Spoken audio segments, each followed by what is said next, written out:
Hello అండి, అందరికీ నమస్కారం. నేను మీ హర్షిని. మన పెళ్లితో ముడిపడిన బంధం రచించిన వారు లావణ్య శ్రీనివాసరావు గారు. ఇక అందులో నెక్స్ట్ ఎపిసోడ్లో ఏం జరిగిందో ఇప్పుడు చూద్దాం. అమ్మయ్య, నువ్వు అలా సైలెంట్గా ఉండేసరికి ఒక్క నిమిషం భయపడ్డాను బేబీ. ఇప్పుడు హ్యాపీగా ఉంది అని పైకి లేచి, తొందరగా రా బేబీ, మనకి ఆఫీస్లో ఇంపార్టెంట్ మీటింగ్ ఉంది, అసలే ఈ డిస్కషన్లో పడి మనం లేట్ అయ్యాము అన్నాడు. ఒక్క నిమిషం డాడ్ అని ఆమె కూడా హ్యాండ్స్ వాష్ చేసుకుని ఇద్దరు కంగారు పడుతూ వెళ్ళిపోయారు. తర్వాత సుధా అక్కడంతా క్లీన్ చేయబోతుంటే సుమతి వచ్చి ఆమె చేయి పట్టుకుని, నువ్వు ఇవన్నీ చేయక్కర్లేదు రా అని అక్కడి నుంచి బన్నీ గదిలోకి తీసుకెళ్ళిపోయింది. ఆమెను కూర్చోబెట్టి, ఇదిగో దా టిఫిన్ తిను, నీకోసం నేను వేడిగా వేడిగా వేశాను పెసరట్టు ఉప్మా అని ముసుగు తీసి ఆమె నోటికి అందించబోయింది. అప్పుడే ఆమె కళ్ళల్లో కన్నీళ్లు చూసి, అరే ఏమైంది తల్లి అని అడిగింది ఆవిడ కంగారుగా. అమ్మా అంటూ సుధా ఆమెను హత్తుకొని, ఇందాక వాళ్ళు మాట్లాడుకున్నదంతా నిజమేనా అమ్మా? ఆయన చిన్న వయసులోనే చాలా కష్టపడ్డారా అని అడిగింది. అవును తల్లి, విక్రాంత్ చిన్నప్పుడే వయసుకు మించిన భారం మోసాడు. ఒక పక్క చదువు, మరొక పక్క వ్యాపారం, తన కుటుంబ బాధ్యతలు, వీటి నుంచి తను తప్పుకోవాలి అనుకోలేదు. అన్నింటినీ కూడా చాలా చక్కగా నిర్వర్తించాడు. ఇందాక ఆయన చెప్పినట్టు చాలామంది తనని మోసం చేసి రోడ్డు మీద నించోబెట్టాలని చూశారు. కానీ విక్రాంత్ ఎవ్వరికీ అలాంటి అవకాశం ఇవ్వలేదు. ఒక్కడే అన్నింటినీ సాధించుకుంటూ వచ్చాడు. ఎంతో కష్టపడి ఇలా ఈరోజు మన ముందు ఉన్నతమైన స్థానంలో ఉన్నాడు. ఇంకొక విషయం, చాలామందిలో నా భర్త కూడా ఒకరు. నిజం చెప్పాలంటే వాళ్ళందరికీ అలా నోరు పోసి విక్రాంత్ దగ్గరికి పంపించింది ఈయనే. నా కళ్ళ ముందే ఇంత ఘోరం జరుగుతున్నా ఆపలేని స్థితి నాది. నా చేతుల్లో ఏమీ లేదని తెలిసి నా భర్తకి తెలియకుండా విక్రాంత్ని కలిసి అతనికి అన్ని విషయాలు చెప్పేశాను. అప్పటికే వారి మీద అనుమానంగా ఉన్న విక్రాంత్కి అప్పుడు పూర్తిగా అర్థమై వీళ్ళ ఆట కట్టించాడు అంది సుమతి. మీరు అప్పటి నుంచి ఆయనకి సాయం చేస్తూనే ఉన్నారా అంది సుధా. నేను సాయం చేసేది విక్రాంత్కి కాదమ్మా, న్యాయానికి అంది ఆవిడ. అవునమ్మా, కానీ దానివల్ల నష్టపోయేది మీ భర్తే అని తెలిసి కూడా మీరు ఆయనకి సపోర్ట్ చేస్తున్నారంటే మీ చాలా మంచి మనసు. నిజంగా మీరు మా అమ్మలానే అనిపిస్తున్నారు అంది సుధా ఆవిడ చేతులు పట్టుకొని. లేదులే తల్లి, ఇందులో నా స్వార్థం కూడా ఉంది అంది ఆవిడ అలానే ఉండి. ఏంటమ్మా మీరనేది అంది సుధా ఆశ్చర్యంగా. అవును తల్లి, భర్త ఏం చేసినా అందులో సగం భాగం నాకు కూడా ఉంటుంది. అందుకే ఆయన చేసే పాపాలని ఇలా విక్రాంత్కి సాయం చేసి కొద్దిగా అయినా ఆ కర్మల నుంచి విముక్తి దొరకాలని.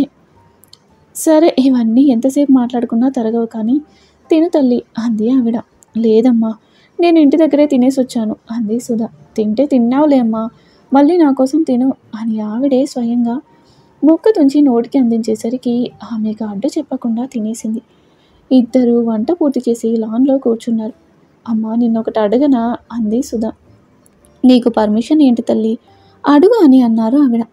నీకు ఆయనంటే ఇంత అభిమానం కదా, మరి మీ కూతురు ఆయన్ని వదిలేసి ఇక్కడికి వచ్చినప్పుడు మీరు తనకి నచ్చ చెప్పలేదా అని అడిగింది.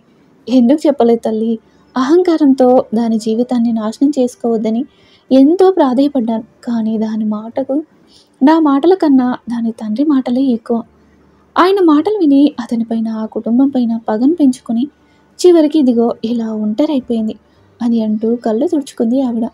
అయ్యో ఏడవకండమ్మా, అనవసరంగా అడిగాను అంది సుధా. లేదులే తల్లి, ఈ కన్నీళ్ళు నాకు కొత్తేమీ కాదులే, నువ్వేమీ బాధపడకు అని సుధా తల నిమిరింది ఆవిడ. అమ్మ, అసలు వాళ్ళ జీవితాల్లో ఏం జరిగింది? ఆయనపై అంత కోపం పగ ఉన్నప్పుడు అసలు అనామిక ఆయనతో బిడ్డను ఎలా కనింది? ఇద్దరు కనీసం బిడ్డ కోసమైనా ఆలోచించకుండా ఎందుకు విడిపోయారు అని అడిగింది సుధా. చూడు తల్లి, నువ్వు అడిగిన ప్రశ్నలన్నింటికీ నా సమాధానం ఒక్కటే. ఏ బంధమైనా ప్రేమతో ముడిపడాలే కానీ పగ, ప్రతీకారాలతో కాదు. వాళ్ళిద్దరి మధ్య అసలు ప్రేమన్న మాటకి చోటే లేదు. ఇక బంధం ఎలా ఉంటుంది తల్లి అంది ఆవిడ. ఏంటిదమ్మా ఇలా అంటున్నారు? అసలు వాళ్ళ మధ్య ప్రేమ లేకపోతే అసలు బన్నీ ఎలా? ఏంటిది? అసలు ఏమైంది? ఏం అర్థం కావడం లేదు. వారి జీవితాల్లో ఏం జరిగింది? ఎందుకు కలిశారు? ఎందుకు విడిపోయారు? ఎలా తెలుసుకోవాలి అని అనుకుంటూ తల పట్టుకుంది. తనను చూసిన సుమతి, ఏంటమ్మా అలా అయిపోయావు? నీ ప్రశ్నలన్నింటికీ కాలమే సమాధానం చెప్తుంది తల్లి, ఎక్కువగా ఆలోచించకు అంది. సరేమ్మా అని సుధా అక్కడి నుంచి వెళ్ళబోతుంటే ఆమె చేయి పట్టుకొని, కూర్చో తల్లి అని ఆమెను తన పక్కన కూర్చోబెట్టుకొని, నాకు తెలిసినంత వరకు చెప్తాను విను అని చెప్పడం మొదలుపెట్టింది. నేను చిన్నప్పటి నుంచి విక్రాంత్‌ని కలవడం వలన తనకి పరిచయమే. అందుకే నాతో చాలా బాగా మాట్లాడేవాడు. పేరుకి ఆంటీ అన్న తల్లి స్థానంలో నిలబెట్టాడు నన్ను. అలా ఉండగా ఒకరోజు ఫోన్ చేసి నాతో చాలా ముఖ్యమైన విషయం మాట్లాడాలని అర్జెంటుగా రమ్మన్నాడు. నేను వెళ్ళేసరికి ఎవరితోనో ఫోన్‌లో కోపంగా మాట్లాడుతూ ఉన్నాడు. నన్ను చూసి కాల్ కట్ చేసి దగ్గరికి వచ్చారా? మీకోసమే నేను ఎదురు చూస్తున్నాను అన్నాడు. ఏంటి బాబు ఇంత అర్జెంటుగా రమ్మన్నావు? ఏదైనా ప్రాబ్లమా? అని అడిగాను. అవునండి. ఒక విధంగా అలాంటిదే అని చెప్పడానికి వెనకడుగుతూ ఉంటే పర్లేదు బాబు చెప్పు అని అన్నాను. నేను చెప్పేది విని మీకు కోపం రావచ్చు. కానీ చెప్పడం తప్పలేదండి అన్నాడు. అయ్యో బాబు ముందు చెప్పు అన్నాను. అది అనామిక మీ అమ్మాయే కదండి అన్నాడు. అవును బాబు. ఏ దాని తండ్రిలానే అది కూడా నిన్ను ఇబ్బంది పెడుతుందా అని అడిగాడు. అవునండి చాలా ఇబ్బంది పెడుతుంది. కానీ ఆయనలా కాదు అన్నాడు. మరి అసలు అది నీతో మాట్లాడిందా? నిన్నేమైనా అందా అని అడిగాను. లేదండి అలాంటిది ఏమైనా ఉంటే మీకెందుకు చెప్తాను, నేనే చూసుకుంటాను కానీ అంటూ ఆగిపోయాడు. ఏంటో చెప్పు బాబు అని అన్నాను. మీ అమ్మాయి గత కొన్ని రోజులుగా నన్ను ప్రేమిస్తున్నానంటూ నా వెనక పడుతుందండి అన్నాడు.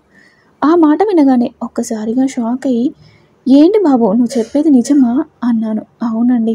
మొదట్లో నేను పట్టించుకునేవాడిని కాదు. కానీ ఈ మధ్య తన టార్చర్ బాగా ఎక్కువైందండి. నేను ఎక్కడికి వెళ్తే అక్కడికి వచ్చి మేమిద్దరం కాబోయే భార్యాభర్తలమని చెప్తుంది. ఏమైనా అంటే నువ్వు నన్ను చేసుకోకపోతే చచ్చిపోతానని బెదిరిస్తుంది.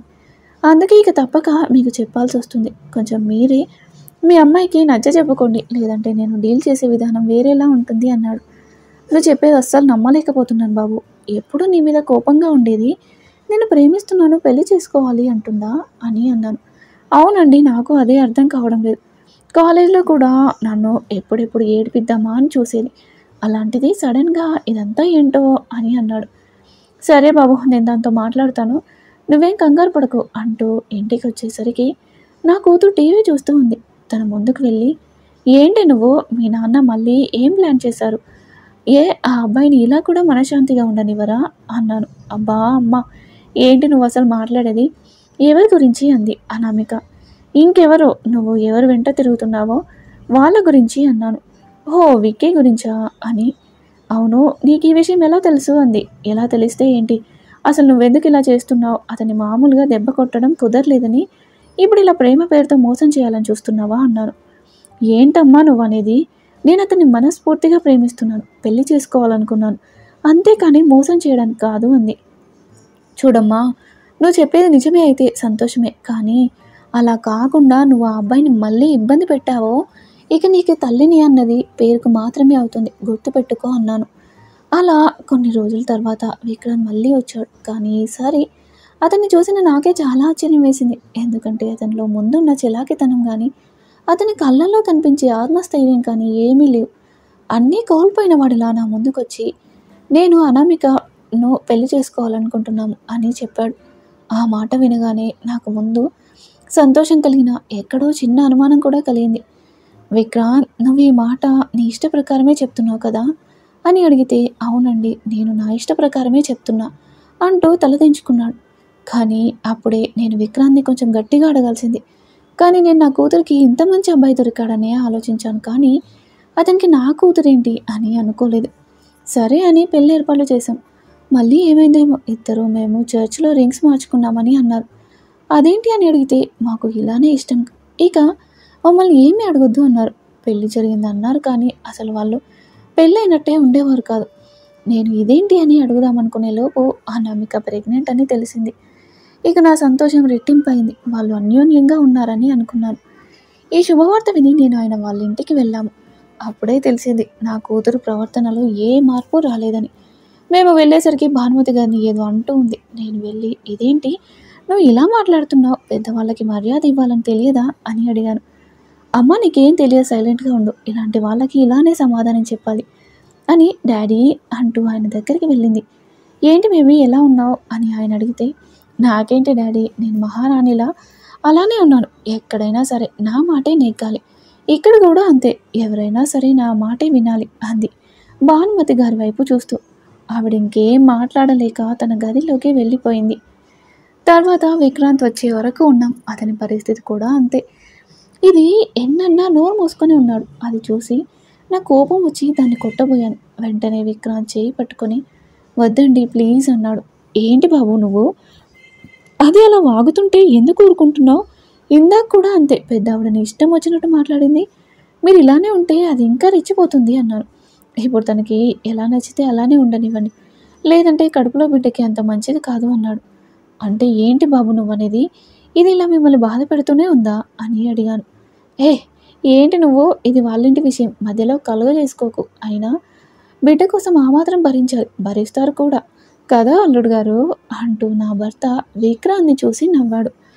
ఇక ఆ తర్వాత ఏం జరిగిందో నెక్స్ట్ ఎపిసోడ్లో చూద్దాం. ఈరోజు ఎపిసోడ్పై మీ అభిప్రాయాన్ని అయితే తెలియజేయండి. అలాగే మరిన్ని స్టోరీస్ కోసం ప్లీజ్ మా ఛానల్ని తప్పకుండా సబ్స్క్రైబ్ చేసుకోండి.